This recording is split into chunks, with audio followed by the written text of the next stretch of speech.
They say if your faith runs deep enough, you'll never fear doubt. But what happens when the very faith you built your whole life upon becomes the biggest question at the edge of death? What happens when, standing at the doorstep of eternity, you realize you never truly knew who was waiting on the other side? My name is Ethan Wells. I'm 62 years old. I used to be an imam. I was once called the light of the community, a guide for the lost, the gatekeeper of belief. I thought I would die in that role, with my heart still loyal to what I believed was the truth. I thought if anyone were ever to meet God, it would surely be me. But then, one day, death came. Truly came.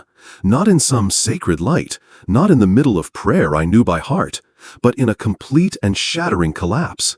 And in that very collapse, I began to see that maybe I had never really known at all. I was born in the southern suburbs of Dearborn, Michigan, where the streets carry Arabic names and the bakeries fill the air with the warm scent of brown bread that smells like the memory of ancestors. I came to America in 1984 with my parents when I was just a teenager. My father was a strict but loving man. He told me that America was the land of opportunity, but also the place where it's easiest to lose your soul. I didn't understand what he meant back then, but I began to, slowly, as I grew up.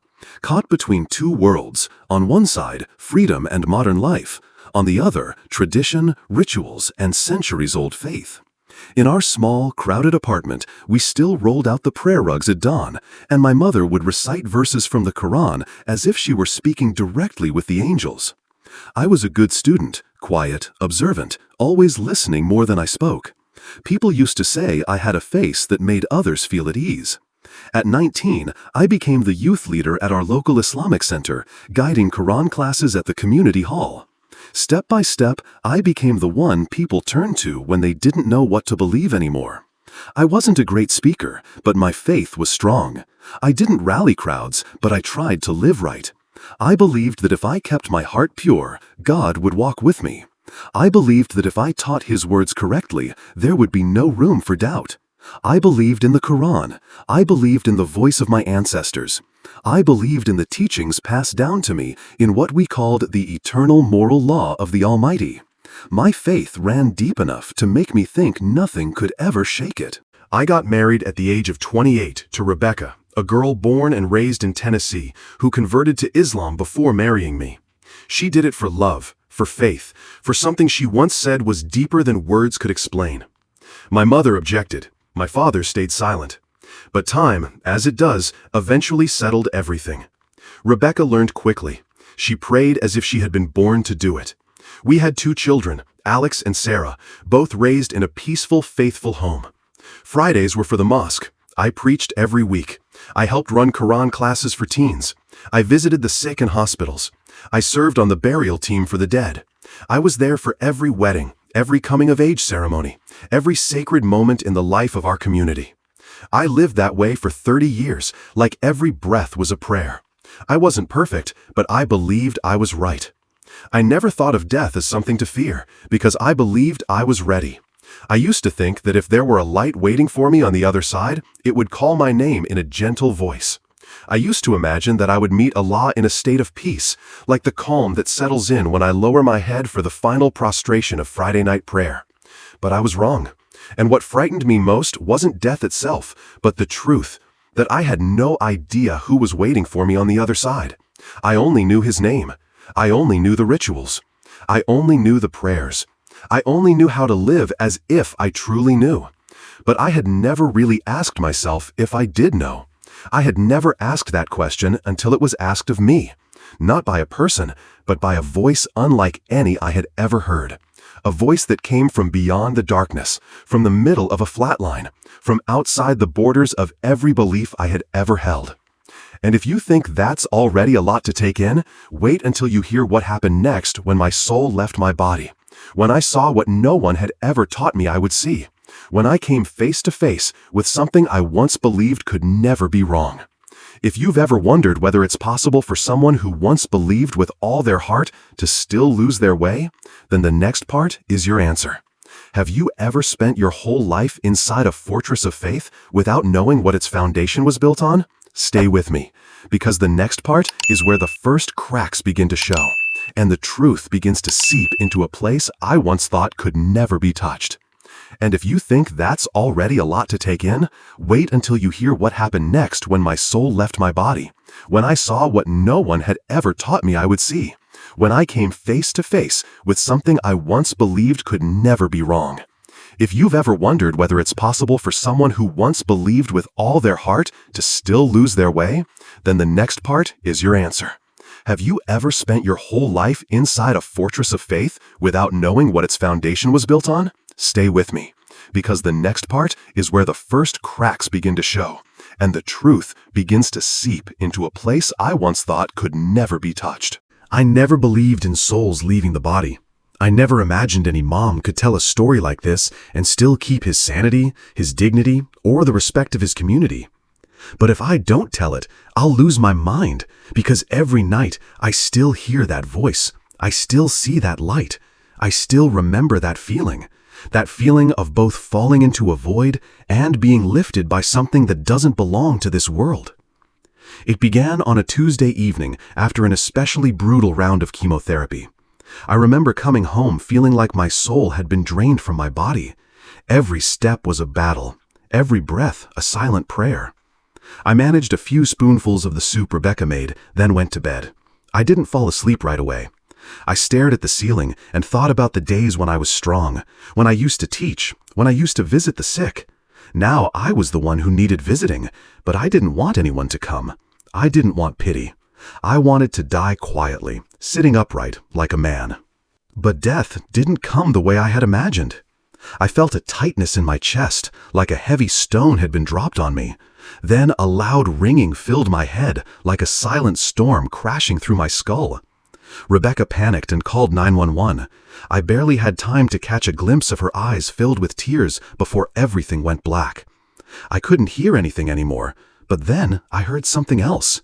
Not machines, not voices, not anything from this world. It was a silence so deep it made you hear your thoughts. And in that silence, I found myself standing. I want to emphasize that, standing, looking down at my own body lying on a hospital bed, covered in tubes and wires, while doctors and nurses worked frantically to save me. But I wasn't part of them. I was outside of it all, like a stranger watching someone I used to know a long time ago. Then a light appeared. Not a blinding or surreal kind of light like you see in movies. It was a light that had weight, that had form. It felt like the wind you could see, like a calling not in words but in instinct. I was drawn toward it, as if my heart had known it long before I was ever born.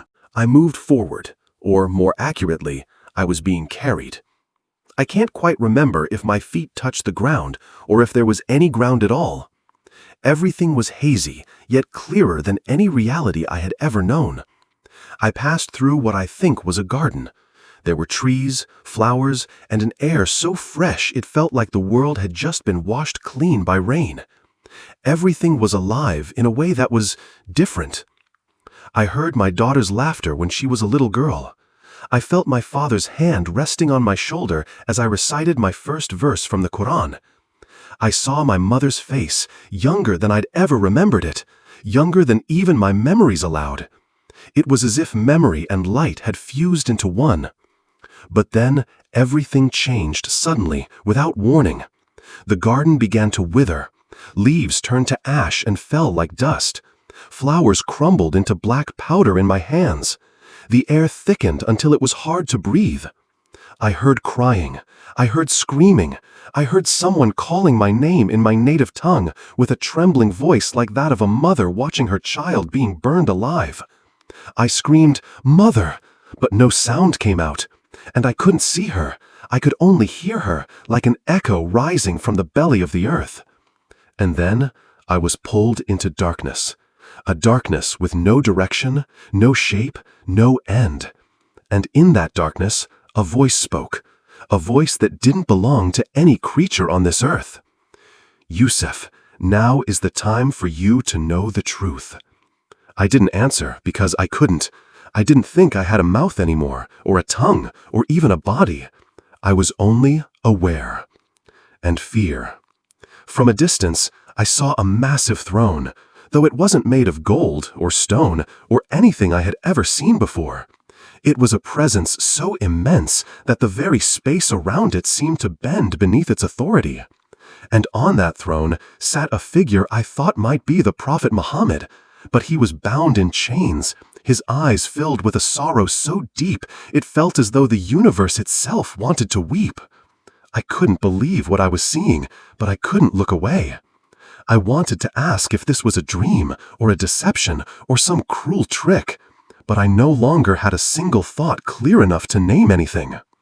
Then, from the darkness, a great book fell, heavy as thunder when it struck the ground. The Quran, but not the one I had known. It didn't open by any human hand, but by some unseen force.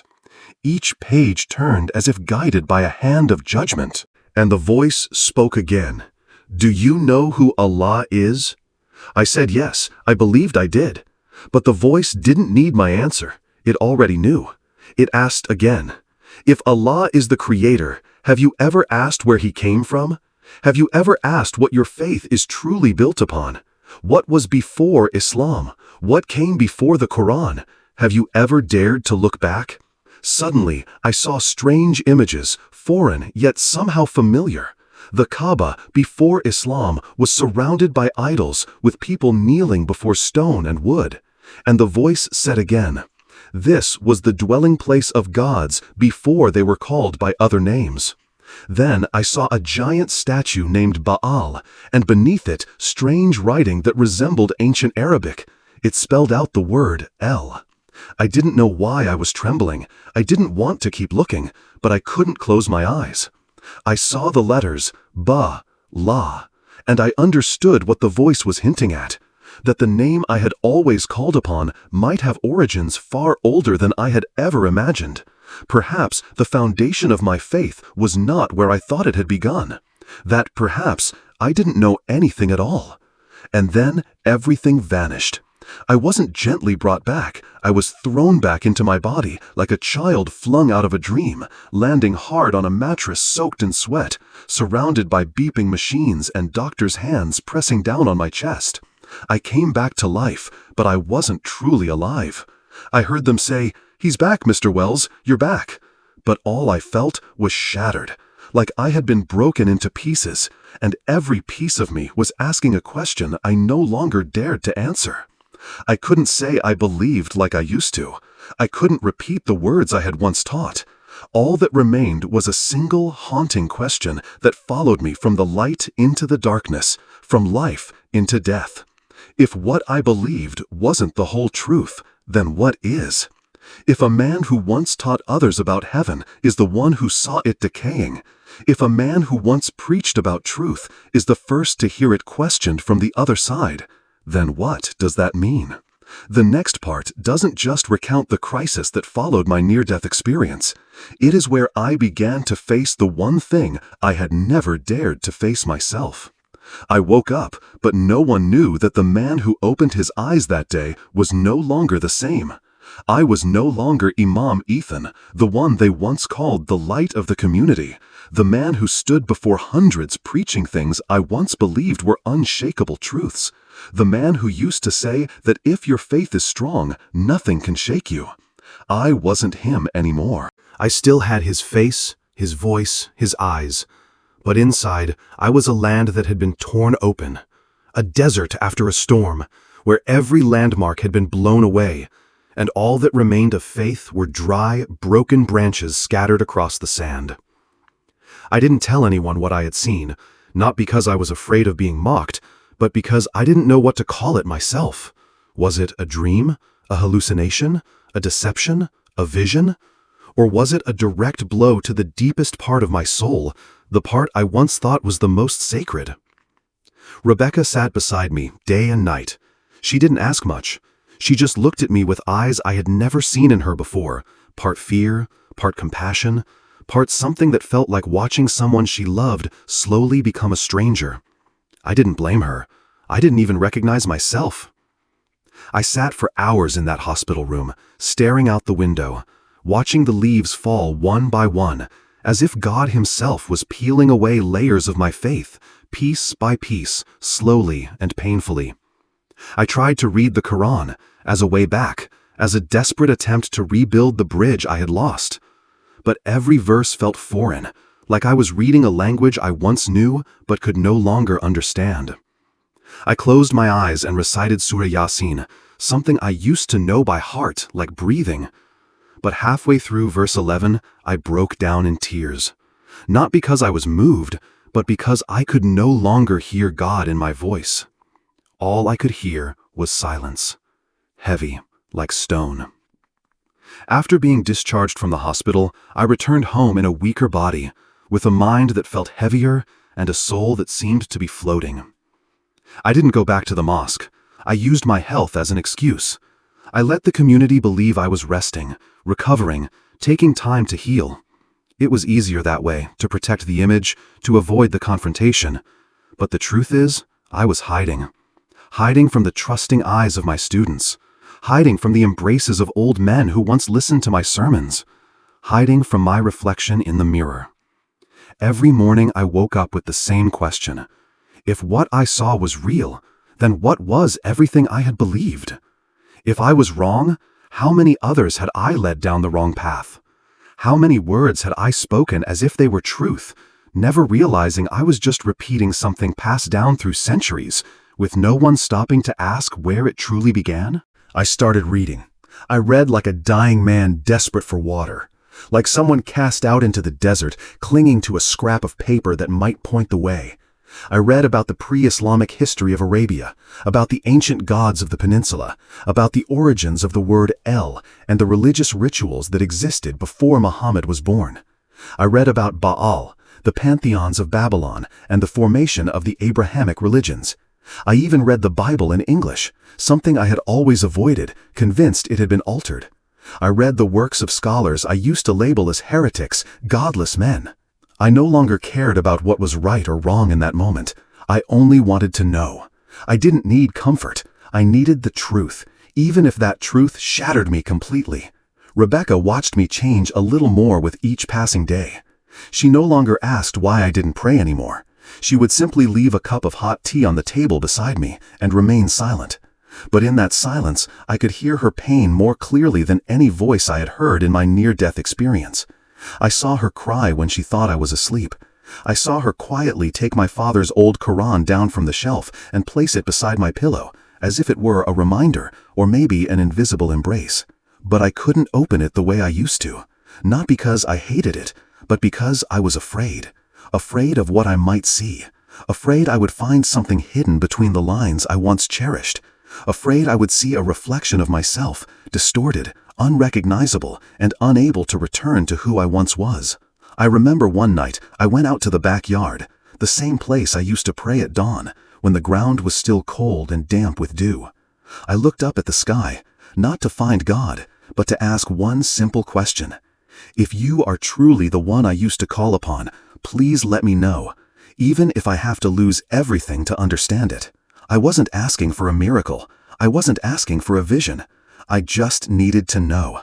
If what I believed was false, then give me the courage to let it go. And if what I once rejected is true, then please let me see it before it's too late. A week later, I met someone who, in my heart, felt like an answer to that prayer, Dr. Thompson. She was the oncologist managing my cancer treatment, a white woman in her 50s who always spoke gently, as if every word had been filtered through compassion. I never knew whether she had faith or not, until one day, after a follow-up appointment, she looked at me for a long moment and said, "Ethan, I can see you're fighting more than just the illness. You're wrestling with something deeper. If you ever need someone to talk to, I'm here." I meant to decline, but somehow I nodded instead. And that's how we began to talk, not about religion at first, but about fear, about death, about the questions that haunt a person's sense of meaning. She told me she was raised in a Christian household, but had lost her faith at one point because of science, because of pain, because of what seemed senseless. But eventually, she found her way back. Not by rejecting reason, she said, but by using it to expand her faith. She told me something that stayed with me. Sometimes God doesn't ask you to believe blindly. He just asks that you be humble enough to ask sincerely. I had lived more than 60 years, never daring to ask that question. Not because I wasn't allowed to, but because I believed that to ask was to doubt, and to doubt was a sin. But now I know there are questions that, if never asked, will leave the soul to wither forever. So I ask you, if there were a question strong enough to shake the foundations of your lifelong beliefs, would you dare to ask it? In the next part, I'll tell you what happened when I finally said out loud the one name I thought I would never speak. Not in defiance, but in truth. I don't know when it started, but at some point, the name Jesus stopped triggering instant rejection in me. It no longer made me frown as if I were hearing heresy. It no longer stirred up the old instincts of debate and resistance that marked my younger years. All I know is that the name began to echo within me like a melody familiar yet distant, like a heartbeat that wasn't mine but didn't feel foreign, like a call with no words, and yet my soul heard it. I didn't tell Rebecca, I didn't tell Dr. Thompson, I only told the night, the wind, and the silence that surrounded me. That a name had begun to take root in the scorched soil of my doubt. A name I had never been taught to love, but one I found myself unable to stop thinking about. And then one afternoon, I passed by the small prayer room on the 3rd floor of the hospital, a space where no one required you to believe to enter, where no one checked your faith at the door, where no one asked what you were searching for. I stepped in simply because I was tired. I needed a place without machines, without IV tubes, without pitying glances. I sat down on a plain wooden chair and closed my eyes. I didn't pray the way I used to. I didn't recite anything by ritual. I just whispered a question softly, so softly I wasn't even sure if I'd spoken it out loud. If there's someone there, if you truly are the light I saw, if your name is Jesus, then please come. I wasn't asking for anything specific. I wasn't demanding proof. I didn't need a miracle. I just wanted to know you were real, not through theology, not through doctrine, but through presence, through a gentle touch on the cracked and thirsty part of my soul. I wasn't expecting anything, but the moment I opened my eyes, I saw a man standing in the doorway. He wore a white buttoned-up shirt and held a small book in his hand. He smiled gently and said, "I'm Father John. I work here. I heard you had a near-death experience." I don't know why I didn't pull away. I don't know why I nodded. Maybe because he didn't come to the debate. He came like someone who had already walked through the place I was now standing in. I told him everything. No edits, no filters, no justifications. I told him about the light, about the decaying garden, about my mother's voice, about the throne and the chained prophet, about the holy book that opened in the dark, and about the question that kept pounding in my chest like a hammer.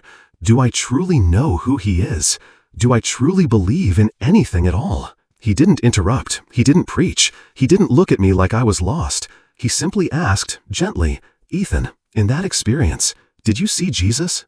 I shook my head, but then he opened his little book and read a line I had heard many times in old debates, words I had brushed off for years, but I had never heard them with my heart.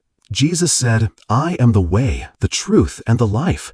No one comes to the Father except through me." That verse rang through me like a long, deep bell, not because it was poetic, but because it was real. I don't know why I suddenly wanted to cry. All I know is that for the first time in my life, it didn't feel like I was hearing from a character in a book. It felt like someone was there, speaking, present.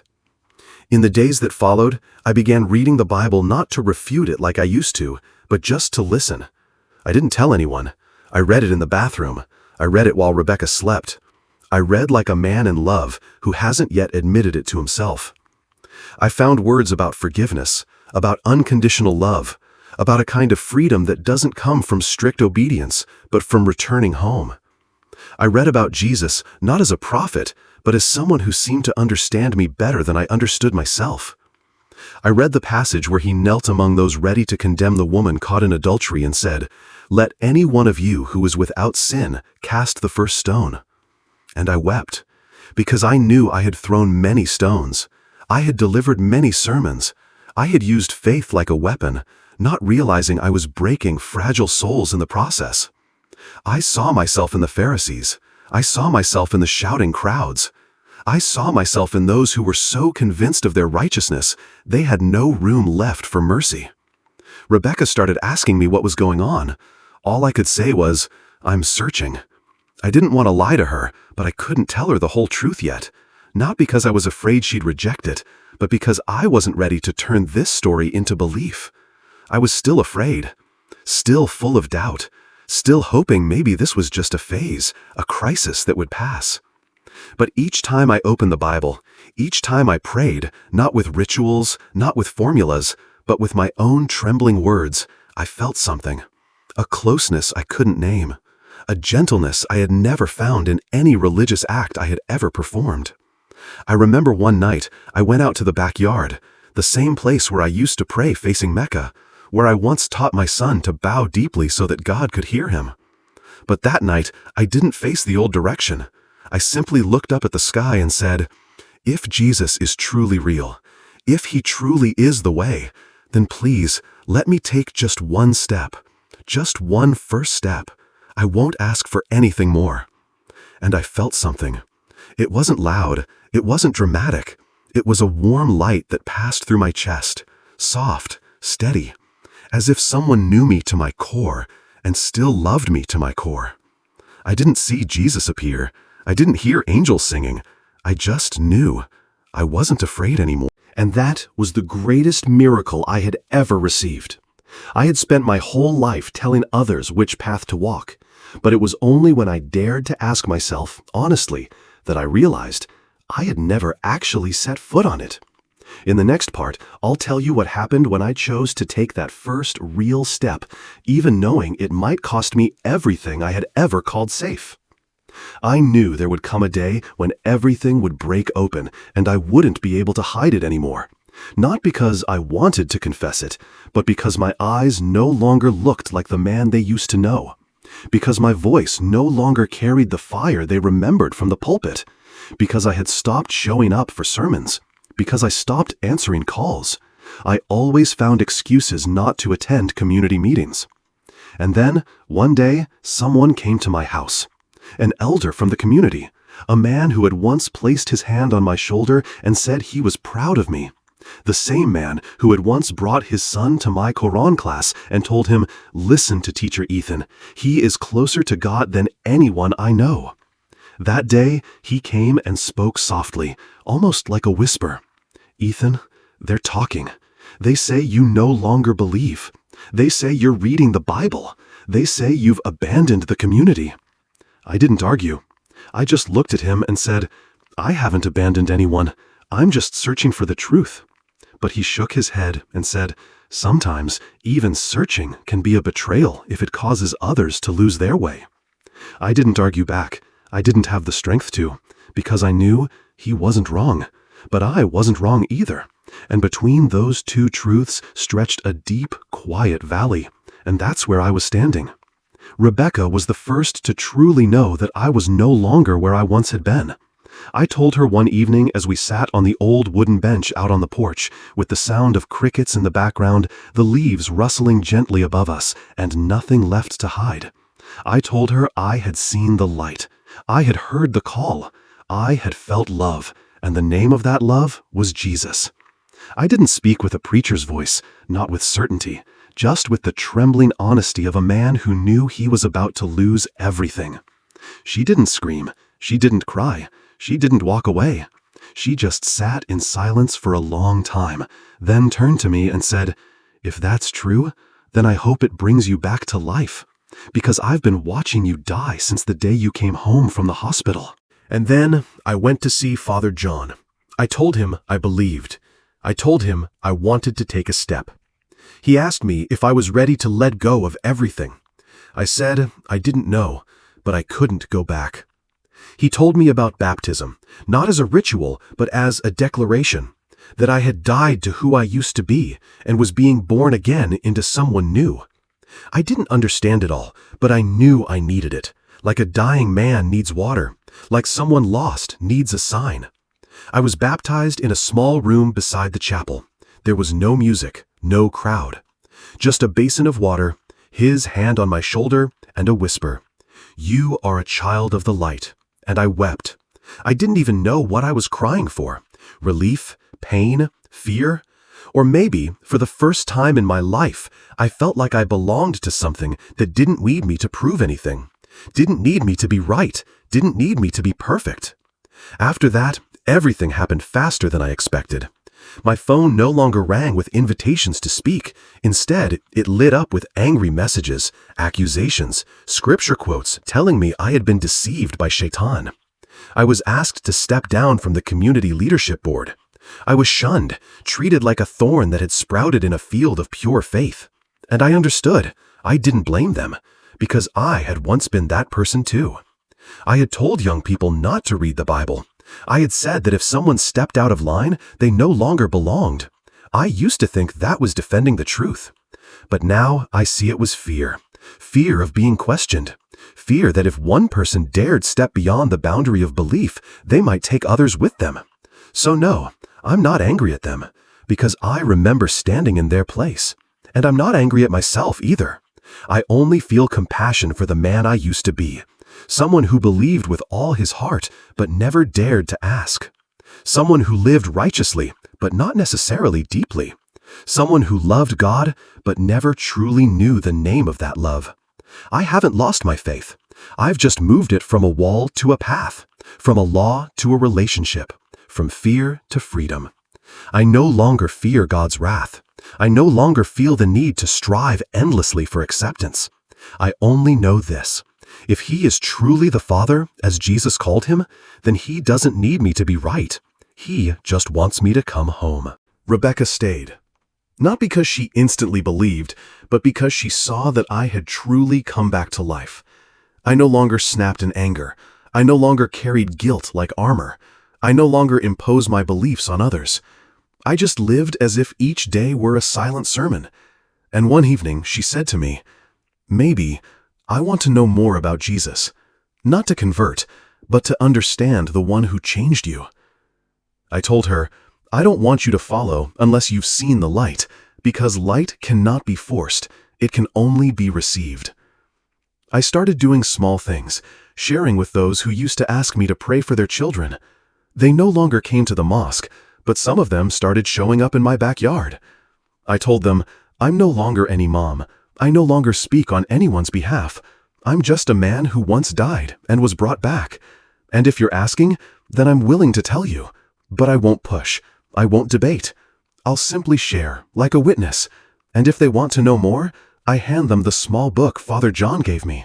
The book I once feared to touch is now held in my hands like a mirror. If someone once called the light had to walk through darkness to truly see, then maybe even the darkness was part of the plan." In the next part, I'll tell you how I lived after everything that once defined me was gone, and what remained when everything else had faded away. I no longer stand at the pulpit. I no longer recite the words I memorized at 12. I no longer wear the role of a guide. All that remains is a name, a breath, and a story. A story not meant to persuade, not meant to argue, not meant to claim what's right. A story simply meant to let someone out there know they're not crazy, not lost, and not alone. Because if someone like me can lose everything and still find their way back to themselves, then maybe you're closer to the truth than you think. I haven't done anything grand. I haven't started a movement. I haven't gone on television. I haven't debated scholars. I've simply stayed in the little garden behind my house, the same place where I once knelt facing Mosca, now the place where I lift my face and speak to the Father. The place where I once closed my eyes and repeated familiar prayers is now the place where I speak awkward, halting words from the depths of my heart. I don't need anyone to teach me how to call Him Father, because when a child truly comes home, it doesn't need a manual. It just needs to be received. My son Alex once asked me, "Dad, do you ever feel like you betrayed something that Grandpa believed in, the community, even yourself?" And I told him, "I don't know, but I do know this. If I were to stay silent after my heart had awakened, that would be the real betrayal. I haven't betrayed tradition. I've simply dared to look it in the eye and ask if it's the truth, or just a shadow of something greater. And if what I found was love, then I believe your grandfather, if he were still here, would come to see that love doesn't divide. It doesn't belong to a nation. It doesn't speak just one language. It simply knows light and darkness." I started meeting people like me. Not all of them were former imams. Not all had gone through a near-death experience. No one had the same story, but all of them carried the same longing, a longing for something truer, deeper, more peaceful. They didn't come to me because I had answers. They came because I was willing not to have any, because I was willing to say, I don't know, because I was willing to admit that there were moments I cried because I could no longer hear God in the words I once believed were His. And yet, I heard Him again differently, through the embrace of a wife I thought had lost her faith, through a short verse of scripture spoken at just the right moment, through a neighborhood boy who asked me why I always smiled, even though I was no longer a religious leader. I told him I smile because I no longer carry the burden of being right. I no longer live to get it all correct. I live to love, to listen, to be present. And if someone asks me whether I believe Jesus is real, I say, I don't just believe, I know. Because I died, and He called me back to life. Not to become someone great, but to become someone real. I don't need anyone's approval. I don't need to be called a pastor or a convert. All I hope is that if someone, somewhere, is sitting awake in the middle of the night wondering if anyone has ever lost everything to find something no one else could see, they'll know I'm here. And I'll tell them this, no light ever comes too late. It's only that sometimes we're not ready to open our eyes. Whenever someone asks me, so who are you now? I don't say I'm religious. I don't say I'm a believer. I simply say, I'm someone who once died and was loved back to life. And if that's true, then it's enough. Enough to keep me walking, one step at a time, until I meet that light again. But this time, I'll know His name, not just with my mind, but with every part of my soul. If you're still listening now, maybe something deep inside you is stirring too. Maybe you don't have the answers, just like I once didn't. But if you're brave enough to ask, then maybe you're also ready to see. And if you do see, don't keep it to yourself, because light was made to shine where it's dark. And maybe you are that light. Someone out there is waiting for you. If something in this story made you pause for a moment, if even one part of it felt like I was telling your story, then don't walk away in silence. Leave a comment. It doesn't have to be long. It doesn't have to be eloquent. It just has to be real. A single feeling, an unanswered question, a name you haven't dared to say, a prayer you've kept hidden in your heart. Because maybe your words will become the light, or someone else is still trying to find their way in the dark. And if you believe the world needs more stories like this, not for entertainment, not to win an argument, but simply to remind us that something real still exists in a world slowly forgetting, then follow this channel, not to make me famous, not to count the views, but so that every time you return, it's a quiet reminder to live honestly, to listen to that small voice within, to remember you are not alone. We're being called, one by one. No one is forgotten. No one is left behind. And the journey is only just beginning.